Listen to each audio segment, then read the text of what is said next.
Les mauvaises nouvelles s'accumulent pour l'économie hongroise. Après la suspension des missions du FMI et de l'Union européenne qui devaient négocier une aide financière pour la Hongrie, la note du pays a été dégradée. Elle passe au rang d'investissement spéculatif, a estimé l'agence Fitch le 6 janvier dernier. Résultat, la monnaie locale, le forint, ne cesse de perdre de sa valeur, moins 25% ces 6 derniers mois. Pour cet analyste financier, le gouvernement est responsable de la situation actuelle. La politique économique du gouvernement n'a pas la confiance des marchés, ni la confiance des investisseurs en ce moment. Donc il y a là un problème majeur. Le gouvernement devrait tout faire pour ramener la confiance des investisseurs dans sa politique économique. Ramener la confiance et surtout des fonds pour financer la dette du pays, le Premier ministre Viktor Orban l'a bien compris. Le pays a besoin de 15 milliards d'euros. Une délégation hongroise est partie négocier mardi 10 janvier avec le Fonds monétaire international.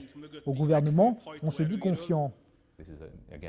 Il y a une phase de négociation préparatoire et nous allons être très ouverts en fait à cette négociation.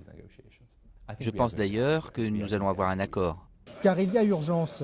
Avec des taux obligataires de plus de 10%, la Hongrie se finance à prix fort sur les marchés financiers. Une situation intenable à long terme. Le gouvernement hongrois a les ressources financières pour continuer à fonctionner jusqu'à l'été. Mais je pense que nous devrions trouver un accord d'ici la fin février ou début mars ou plus tard, car la confiance du marché peut s'évaporer et ensuite le forint peut chuter beaucoup plus bas. Et si le forint venait encore à chuter, ce sont d'autres pays d'Europe centrale, membres aussi de l'Union européenne, qui pourraient être entraînés dans la crise. Les banques autrichiennes ont une exposition très élevée en Hongrie. Donc, il peut y avoir un effet de contagion sur l'Autriche si la situation s'aggrave en Hongrie.